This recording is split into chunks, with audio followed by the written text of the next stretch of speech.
Hey everybody, it's Russell here, giving you a little bit of overview into our second module.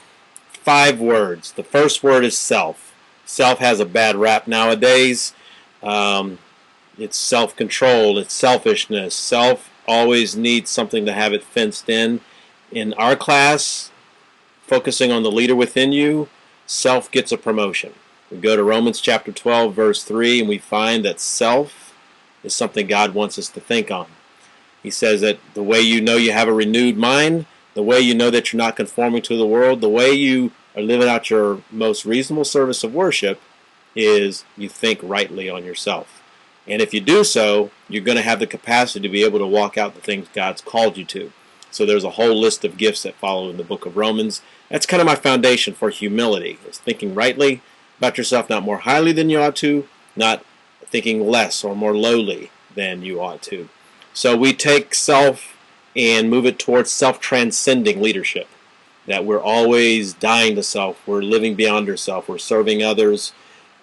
Self is the beginning of our discussion of the leader within you. So what is within you is good stuff. This is what God wants to build on. So give yourself a round of applause.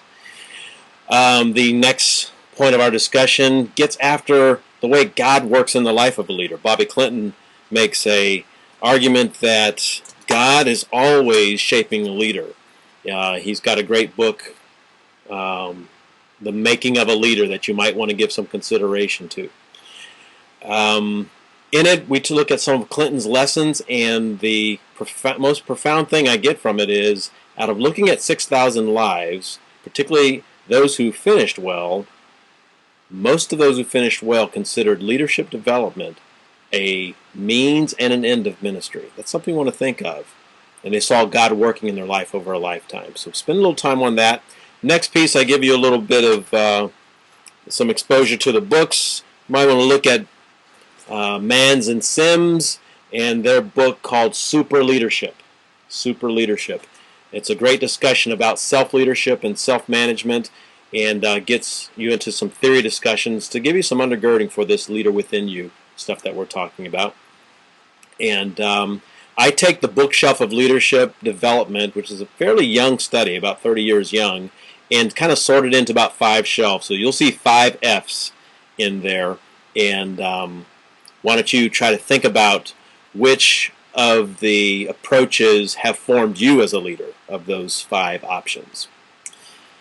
Next section in our discussion deals with, I give you a picture of my model of leadership development. I think that you ought to have a plan. So I look at self-transcending leadership, supervisory leadership, systems leadership, and strategic leadership as 4 major levels. The 5th one would be societal leadership, but I don't often teach that inside of this particular class, but that would be the 5x5 matrix that I use. Those 5 prepositions: leader within, leader beyond, leader above, that kind of deal, and those 5 levels of organizational conceptualization. The next area shifts into your gifts. There's a great, basically, Bible study there that you could use with your people. Review some scriptures for yourself. Next discussion focuses around how you use your time and how we become what we spend our time with. So there's a whole discussion about making the most of your 168 hours of the day. And then an area that's near and dear to my heart because of perhaps my own brokenness and the characters in scriptures who had clay feet, and certainly the lives that we're going to work in, is shadow seasons. I want you to spend some time with that. I've provided a paper for you. It's an unpublished paper. I don't apologize at all. I hadn't intended to provide it, but it'll give you some sense of some of my thinking around those slides. And then lastly, you'll want to pay attention to a little concept called habitus. It's not in the study, actually. I want you to just go online, look up the word, see if you can make sense of it. It is what I'm talking about through this entire time. You'll find it inside of the paper I wrote called Towards a Reflex Theory of Leadership Development. Well, that's our little orientation. Tell me what you think about this. We'll talk to you later. All right? Bye-bye.